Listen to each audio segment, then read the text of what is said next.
Hey everyone, I'm Zoe Ritchie, and this is my exhibition presentation, Wildfire, the Work of Edmonia Lewis.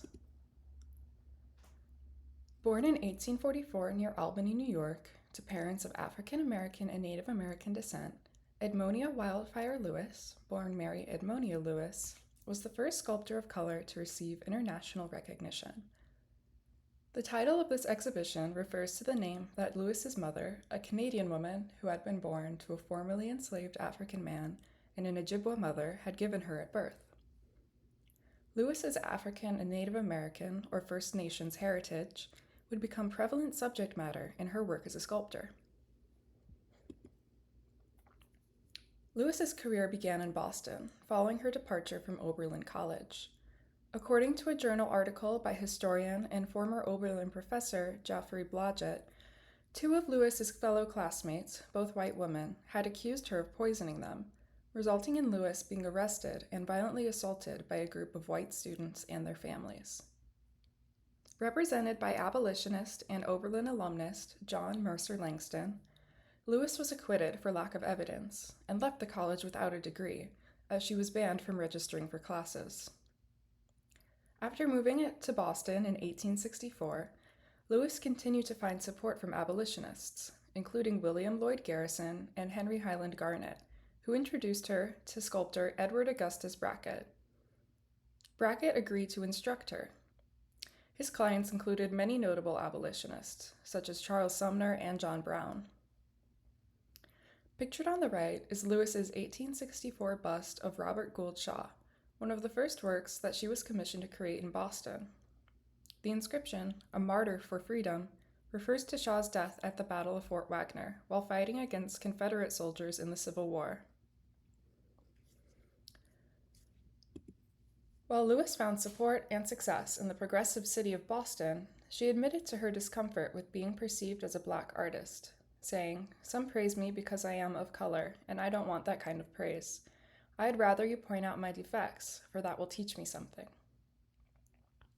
Lewis's struggles with how her race influenced the reception of her work was experienced by many African American artists working in the 19th century through the 21st century, such as Henry Ossawa Tanner, a 19th century painter whose subject matter switched from naturalist paintings of black figures in domestic spaces to more ambiguous religious scenes after he had felt defined as a black artist by critics, according to Class Lecture 6.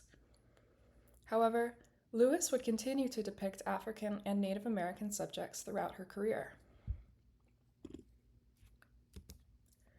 One example is her 1868 work, Hiawatha, a marble bust of the pre-colonial Native American leader, inspired by a popular poem at the time, The Song of Hiawatha by Henry Wadsworth Longfellow. While Lewis has rendered him in a neoclassical style, his distinct clothing and accessories indicate to the viewer that he is Native American. According to Kristen P. Buick's The Ideal Work of Edmonia Lewis, Invoking and Inverting Autobiography, Hiawatha's idealized appearance by European standards, as well as Lewis's choice of a subject that would have been recognizable to the public, due to the popularity of Longfellow's poem, were perhaps intentional choices to make a Native American subject more accessible to a white audience. Nevertheless, Lewis's depiction of a Native American leader in a style associated with European historical and allegorical figures is remarkable in its departure from convention. Like Henry Ossawa Tanner, who, according to Class Lecture 6, moved from America to France to escape racial discrimination, Lewis encountered less racism in Europe than in the United States after moving to Rome in 1865. Her career flourished in Rome, where she maintained correspondence with her abolitionist supporters in Boston, and was even visited by Frederick Douglass at her studio, who wrote an editorial on Lewis in 1872, according to Romare Bearden and Harry Henderson's A History of African American Artists. In this editorial, published in abolitionist newspaper New National Era and Citizen that year, Douglass said, "We are aware that, in Italy, Miss Lewis has enjoyed some advantages on account of the accident of complexion, has met encouragement, where she would not had she been white. We know that this was the case in Boston, but we are still painfully aware that she has suffered many discouragements at the hand of her own fellow countrymen and women, which had tended to cripple her energies and clip the wings of her progress.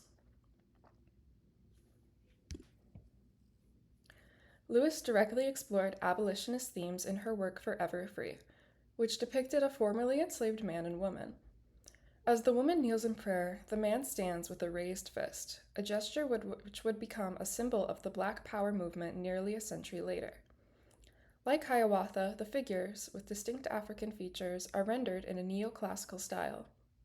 The position of the female figure below the liberated male figure, as if she is still praying to be freed, as well as the ambiguity of her race compared to the more distinctly African male figure, has received criticism in recent scholarship, including Kristen P. Buick's The Ideal Works of Edmonia Lewis. In this paper, Buick suggests that the female figure's position within the work may be a representation or recognition of inequality amongst men and women.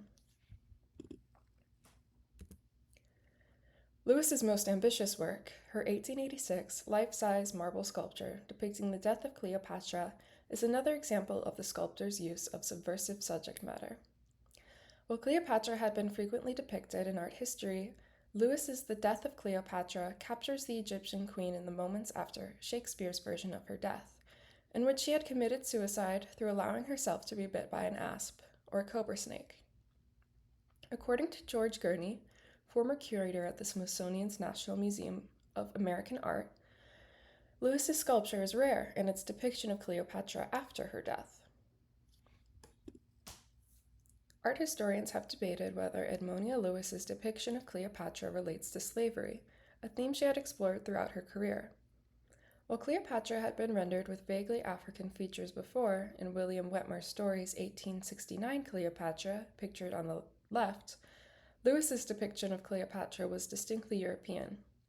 In Susanna W. Gould's paper, The Death of Cleopatra / The Birth of Freedom, the art historian suggests that Lewis's post-mortem depiction of Cleopatra, whose kingdom was built from enslaved labor, is a representation of emancipation or the end of slavery. There's even a connection to Chicago, as after Lewis had exhibited the work in the city, she chose to leave it in storage rather than transporting it back to Rome due to expenses. It remained in storage until the 1990s, where it was found in a storeroom at a mall in Forest Park, before being conserved and shown at the Smithsonian, where it is still today. What were the limitations of depicting people of color in a neoclassical style? How does Edmonia Lewis subvert or conform to these limitations?